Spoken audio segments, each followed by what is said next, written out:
함께 읽은 말씀은 마태복음 24장 23절부터 26절까지 말씀. 우리 천천히 한 목소리로 합독하시겠습니다. 같이 읽겠습니다. 시작. 그때 사람이 너에게 말하되 보라 그리스도가 여기 있다 혹은 저기 있다 하여도 믿지 말라. 거짓 그리스도인들과 거짓 성도들이 일어나 큰 미혹과 볼수만 있으면 택하신 자들도 미혹하리라. 보라 내가 너희에게 미리 말하였노라. 그러면 그 사람들이 너희에게 말하되 보라 그리스도가 광야에 있다 하여도 나가지 말고 보라 골방에 있다 하여도 믿지 말라. 아멘. 거짓 선지자를 조심하라 라는 제목으로 여러분들에게 하나님 말씀 전하도록 하겠습니다. 여러분, 이단이란 말을 흔히 아시죠? 그죠? 이단과 사이비는 구체적으로 살펴보면 조금씩 다를 수 있겠습니다만 그 의미 자체는 거의 똑같다라고 볼 수 있습니다.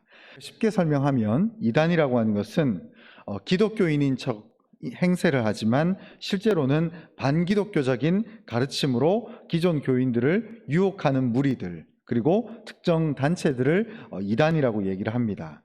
그래서 좁게는 그리스도가 참 인생의 구주다라고 하는 것을 가르치는 것을 부인하는 것이 바로 이단입니다. 그래서 그 예수님의 자리에 특정 사람을 끼워넣고 그 예수님의 자리에 자기들이 들어가는 그런 어떤 어처구니 없는 가르침이 전달되고 있는 것이 바로 이단이라고 볼 수 있죠.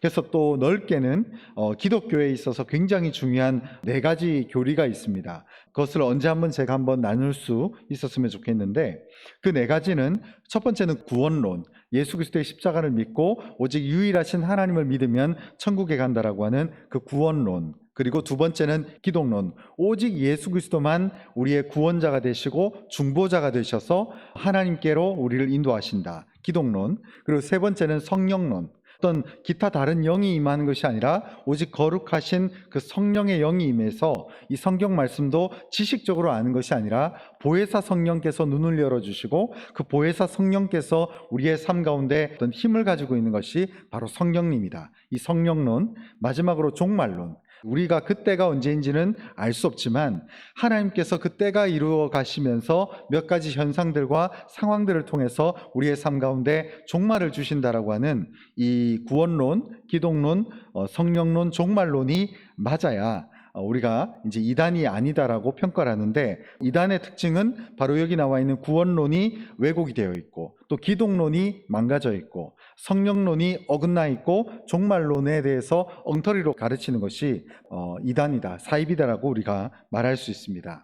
특별히 우리 교회가 소속되어 있는 대한예수교 장로회 합동측 교단에서는 이런 이단에 대해서 방지하기 위해서 이단대책위원회를 세워가지고 그때그때마다 대처하고 있습니다. 그래서 합법적인 절차 내에서 이루어지고 있습니다. 그래서 우리 모든 성도들이 잘 분별하고 깨어 있어야 될 때가 아닌가라는 생각이 들기도 한다는 것입니다. 그래서 오늘 거짓 선지자를 조심하라라는 제목으로 우리가 함께 말씀을 나누면서 우리가 그리스도인으로서 좀 깨어있고 또 분별할 수 있는 그런 심령이 될 수 있었으면 좋겠습니다. 이단 사이비의 가장 큰 문제점이라고 하는 것은 꼭 이 정통교회만을 출석하는 교인을 대상으로 그들을 현혹시킨다는 데 있습니다.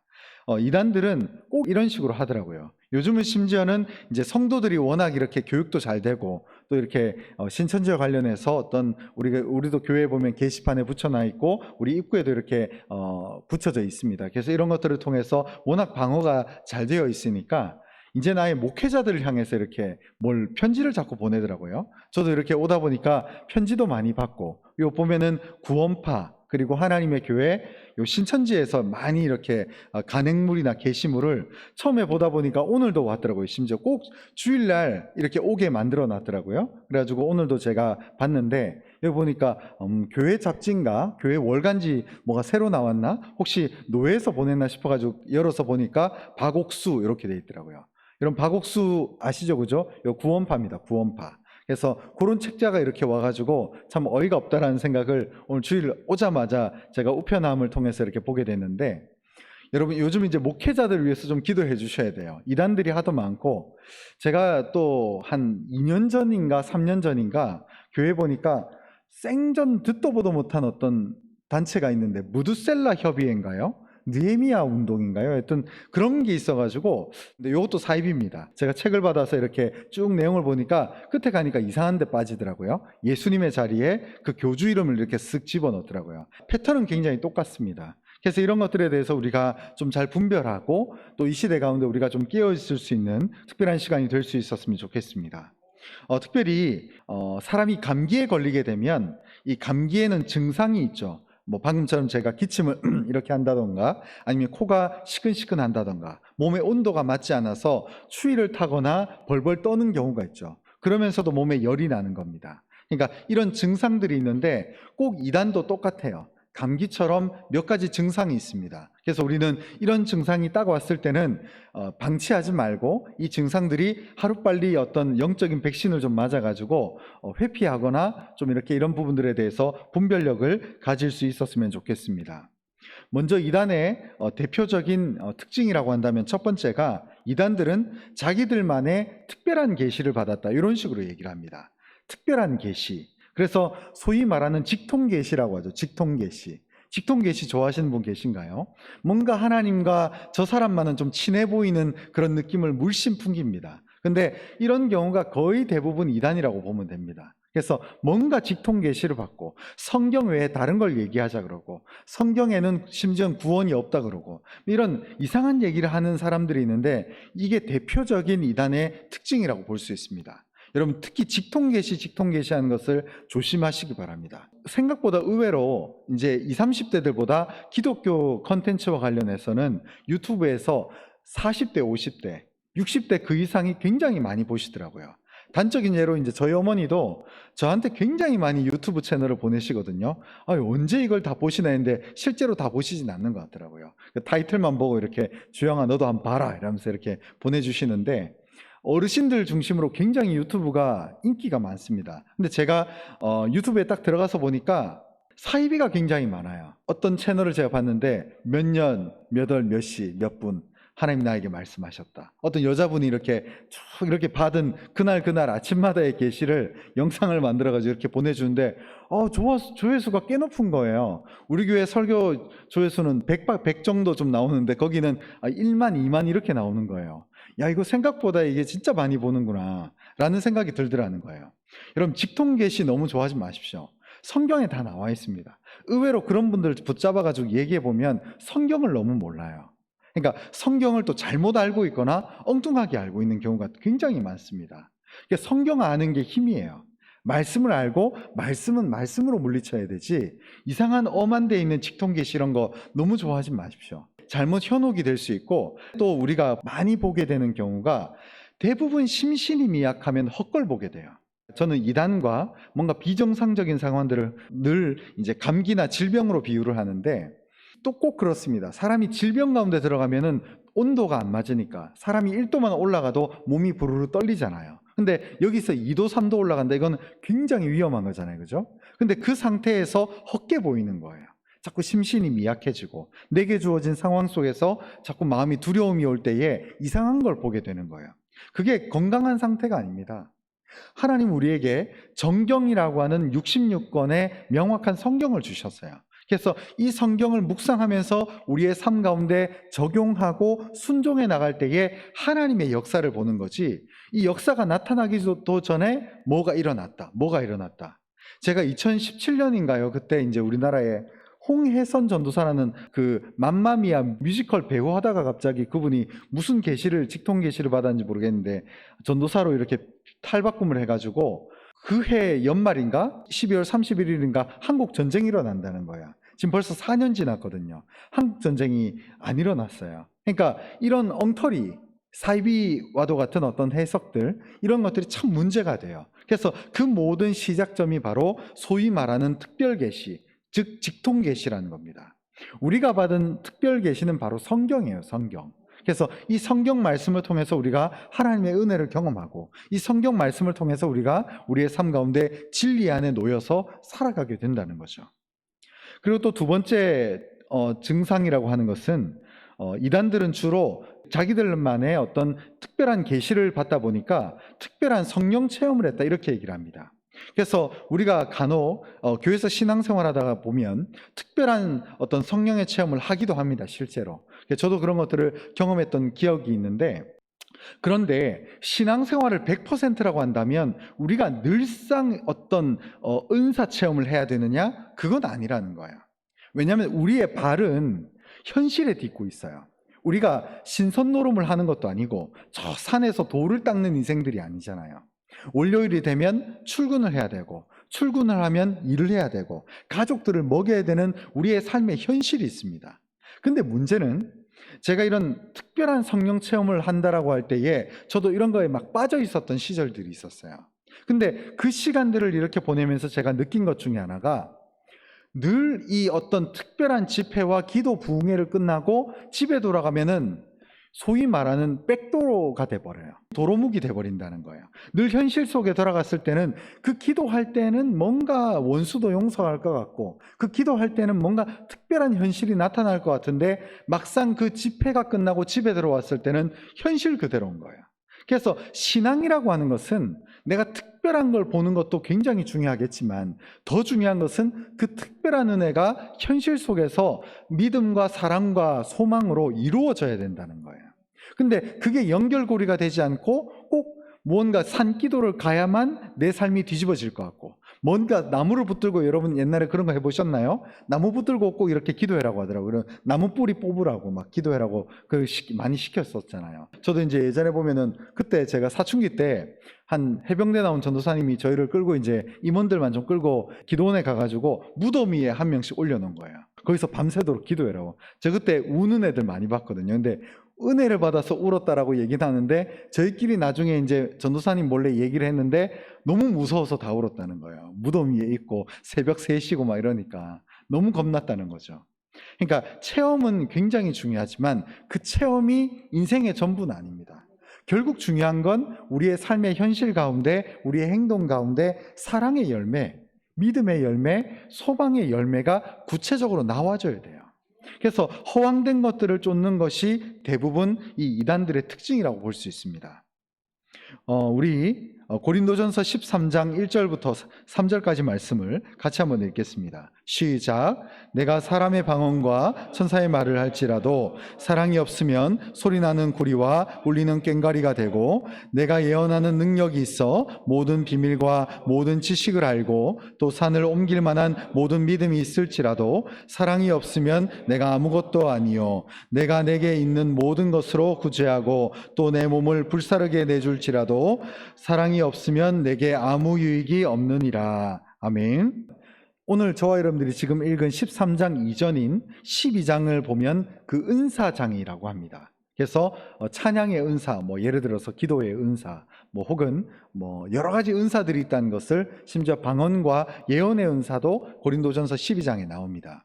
근데 이 은사에 대해서 실컷 얘기를 해놓고 13장 첫머리가 이렇게 얘기를 하고 있는 거예요.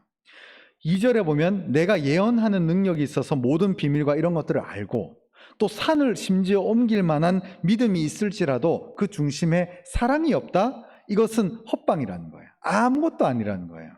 그 상태가 어떤 상태냐? 1절에 보면 소리 나는 구리와 울리는 꽹과리 같다네. 시끄럽다는 거예요. 쉽게 얘기해서. 여러분 동남아 여행 한번 가보셨나요? 이 동남아를 가면 길거리에서 길을 분명히 피했는데도 한참 빵 울려요. 그래서 길거리 지나가면 귀가 엄청나게 시끄럽습니다. 그래서 하루빨리 할 수만 있으면 그 동남아 이렇게 지역을 다니다가 빨리 이렇게 실내 건물로 들어가고 싶은 거예요. 이렇게 듣기도 싫고 보기도 싫고 그쪽에 앉아있기도 싫어요. 근데 제가 왜 이런 말을 지금 동남아 얘기를 했냐면, 은사가 암만 많아도 그 속에 사랑이 없으면 같이 있고 싶질 않아요. 그래서 교회는 사랑이어야 돼요. 사랑으로 모든 은사가 가능해지는 것이고, 그래서 성경에서 말하는 최고의 은사는 사랑입니다. 그래서 사랑할 줄 아는 게 최고의 은사이고 최고의 실력이에요.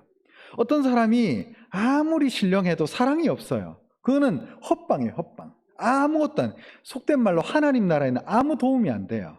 중요한 건 사랑이에요, 사랑. 사랑이 기반이 될 때에 선한 능력이 그때 나옵니다.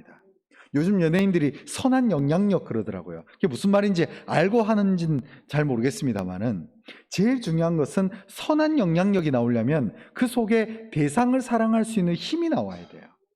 사랑하지 않고 무슨 힘이 나오겠습니까? 다 시끄러운 소리에 불과한 것이죠. 그래서 3절에 보면 내가 내게 있는 모든 것으로 구제할지라도 또 내 몸을 불사르게 내주울지라도 사랑이 없으면 아무 유익이 없다는 거예요. 아무 유익이 없다는 거예요. 사랑이 제일 중요합니다. 여러분, 교회에서 신앙생활 할 때에 내 삶을 변화시키는 최고의 원동력은 사랑입니다. 여러분, 성경에서도 하나님이 이스라엘 민족들에게 여러 가지 현상과 기적과 모든 것들을 보여주지만 이 이스라엘 민족들이 가장 하나님 앞에 신실하게 서게 되는 그 시점이 있는데 그게 바로 여호와를 사랑할 때예요. 여호와를 가장 사랑했던 그 인물, 그리고 하나님을 향해서 수많은 노래를 작곡했던 다윗을 왜 하나님이 좋아했을까? 성경의 어떤 장도 무려 150장이나 있는 성경을 보셨습니까? 근데 가장 많은 분량의 그것도 성경에서 창세기에서부터 계시록까지 그 한복판에서 150장이나 되는 분량을 물론 다 쓴 건 아니지만 그 시편이 자리하고 있다는 것, 그리고 그 시편 중에 대다수가 다윗의 손으로 작곡이 되고 편집이 되고 집필이 됐다는 것은 엄청난 능력을 가지고 있다는 것이고 우리의 삶 가운데 하나님을 사랑하는 것이 굉장히 중요하다는 거예요. 여러분, 오늘날 이 시대에 우리의 신앙이 자꾸 꺼져가고 불씨가 사라지는 것은 기도가 부족해서, 그것도 일반적으로 맞을 수도 있어요. 예배를 잘 안 드려서, 예배에 많이 오지 않아서, 그것도 뭐 일부 이해할 수는 있어요. 그러나 가장 중요한 것은 하나님을 향한 사랑이 식어가는 거예요. 사랑이 식을 때 어때요? 모든 게 의무적으로 하는 거예요. 마지못해 하는 거예요. 교회 사역도 마지못해 하고, 저 같은 목회자도 설교도 마지못해 하는 거예요. 새벽기도 억지로 하고, 수요예배 마지못해 나오고, 오라 그러니까 오고. 이게 최악의 상태예요, 사실은. 근데 그 상황 속에서 수가 많다고 해서 좋은 게 아니라 본심이 없을 때, 본 마음이 없을 때가 사실은 가장 믿음이 없고 가장 하나님이 좋아하지 않는 예배의 형태라는 거예요. 소수가 몰려도, 소수가 앉아 있어도 그 마음 중심에 하나님을 위해서 제가 뭘 할까요? 하나님을 어떻게 하면 기쁘게 할까요? 이 태도 자체가 다른 거예요. 여러분, 직장 생활 하시다 보면은 아랫사람 더 보신 적 있잖아요. 아랫사람들한테 일 시켜볼 때 제일 답답한 게 뭡니까? 억지로 하는 거, 눈치 보고 하는 거.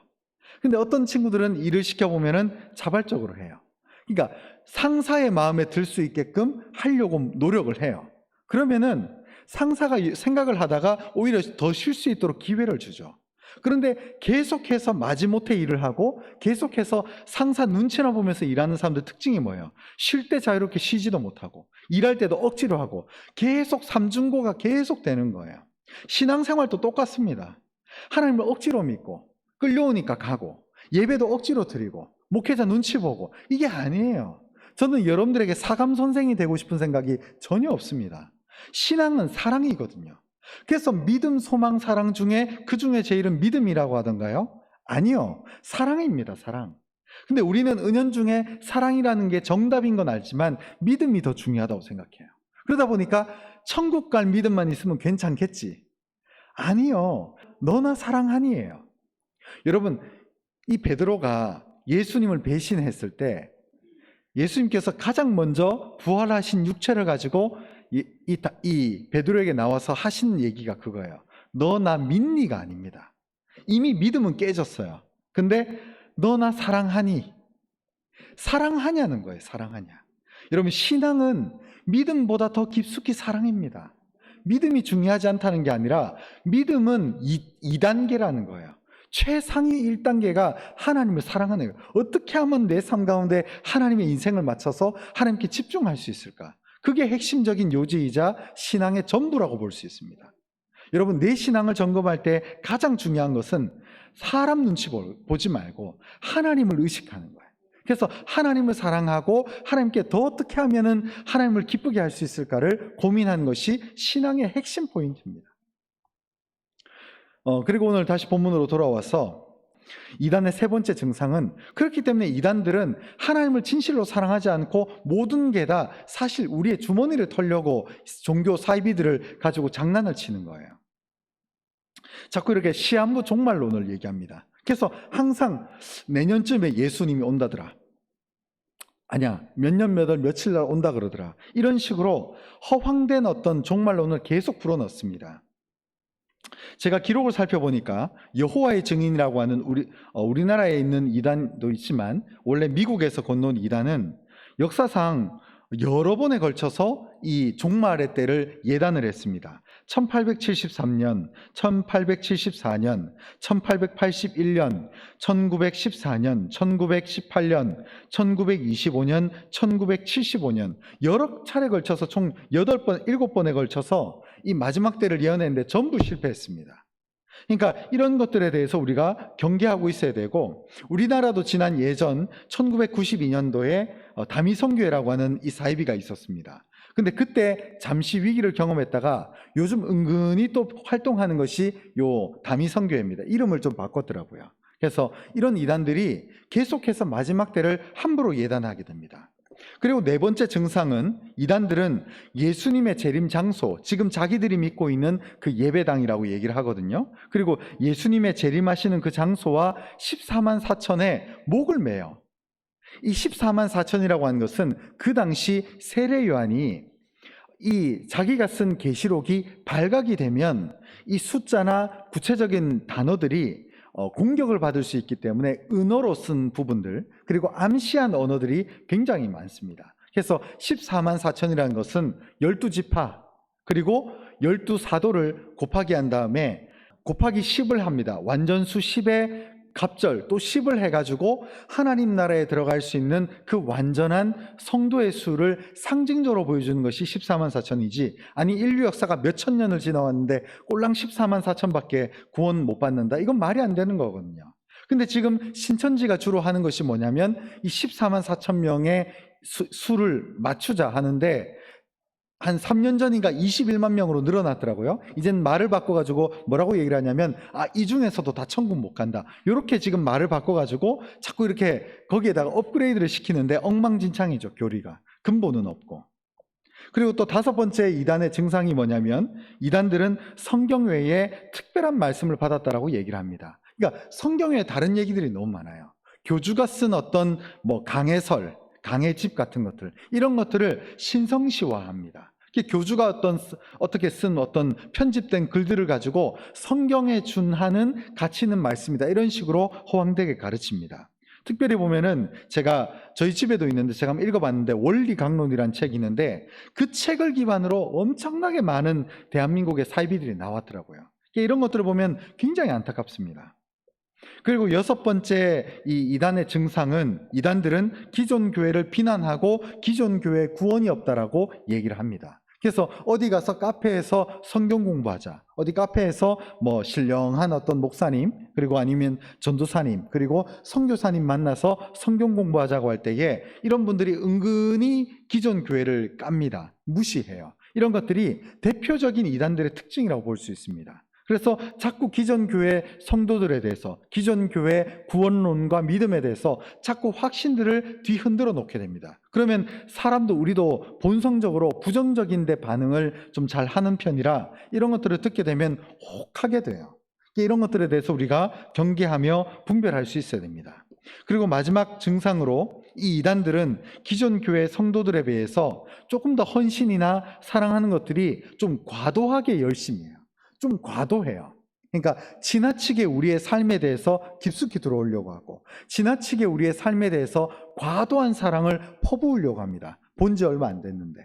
그 신천지 보면은 20대 때 보면은 조금 방황하고 취업하기 직전의 애들이 조금 이렇게 섭렵하기가 좋은가 보더라고요. 그러다 보니까 이런 아이들한테 50만 원 이렇게 준다 그러고 아이들이 완전히 현혹을 해가지고 사랑을 좀 과도하게 퍼부어요. 그래서 아직 취업할 나이는 아니고, 또 취업하기도 전이고, 또 혹은 군대 갔다 와서 마음이 좀 붕 뜬 아이들이 대부분 이런 데 코가 껴가지고 쉽게 가버립니다. 저도 옛날에 20대 때 이렇게 대학교 이렇게 가가지고 서울 사당동에 가면 총신대학교가 있는데 그 앞에 가면은 총신대 앞에 서점이 있는데 거기 책값이 엄청나게 싸요. 그래서 현금으로 내고 신학생이라고 얘기를 하면은 한 60%까지 해주는 거예요. 그래서 제가 그때 서울에 올라가지고 책을 20대 때 막 책을 샀는데, 그때 한참 이 신천지가 난리를 칠 때에 그 앞에 딱 서 있다가 여자애들 둘이 막 예쁜 청년 애들이 와가지고 저한테 막 호호 하면서 이렇게 와가지고 막 어디 가시냐고. 근데 제가 말투가 부산 말투니까 지방에서 내려왔다고 생각을 올라왔다고 생각을 해가지고 막 온갖 거 물어보는 거예요. 근데 제가 딱 뭐라고 말할 수는 없는데 그 신천지 애들 눈빛이 있어요.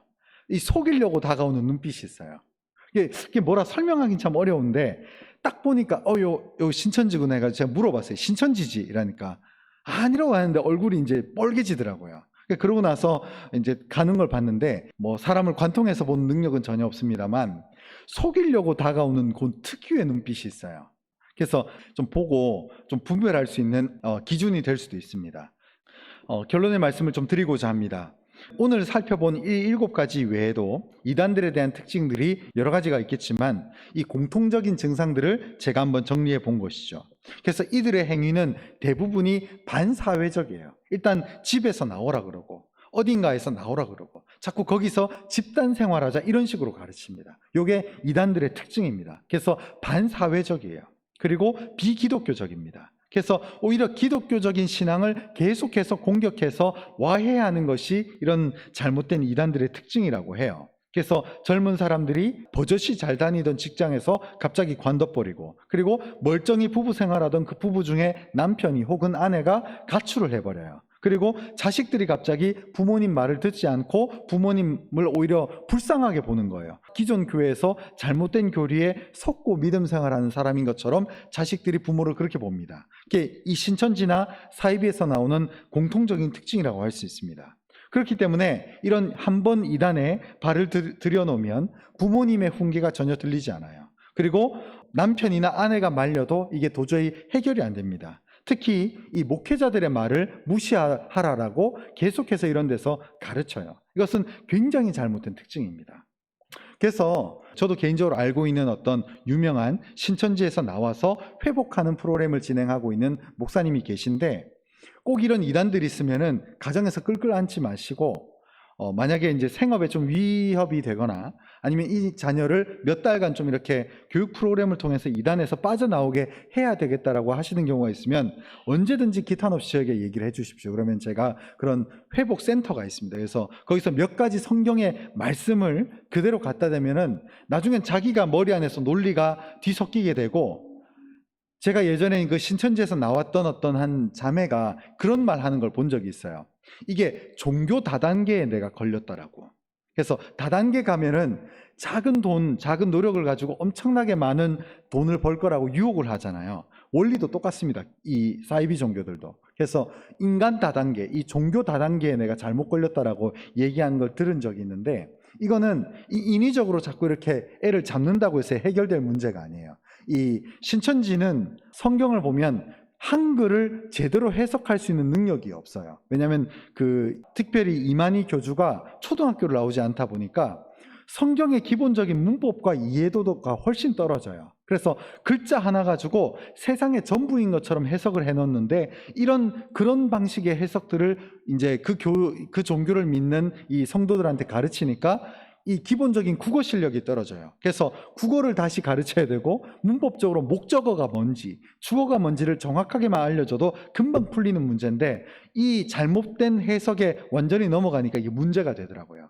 사실 제가 언제 한번 주일 오후 예배 때 이단과 관련해서 그들이 어떻게 이 본문을 엉터리로 해석하는지를 얘기해 보면 사실 굉장히 조악합니다. 그러니까 어처구니 없어요. 심지어는 기본적인 국어 수준도 안 되는 식의 해석의 수준을 서울대 법대 다니는 애들이 그런 신천지에 빠져 있는 거 보면 사실 어처구니가 없어요. 그러니까 성경이라고 하는 이 경전을 또 지나치게 신성화해 가지고 나타나게 되는 오류거든요. 그래서 제가 오늘 말씀과 관련해서 꼭 말씀드리고 싶은 것은, 이런 이단들이 그럴싸한 얘기들을 가지고 늘 다가오지만 늘 분별할 수 있으셨으면 너무 좋겠어요. 그래서 이런 것들에 대해서 우리가 깨달음을 가지고 분별할 때에 미리미리 이런 것들을 사전에 차단하고, 혹시나 어떤 교단이나 어떤 단체 얘기를 할 때도 어느 교단인지, 그리고 그 교단 목사님과 저한테 한번 물어보셔도 되고요. 아니면 주변에 물어봐서 이 공동체나 단체가 어느 교단에 소속되어 있고 어느 위치에 있는지를 꼭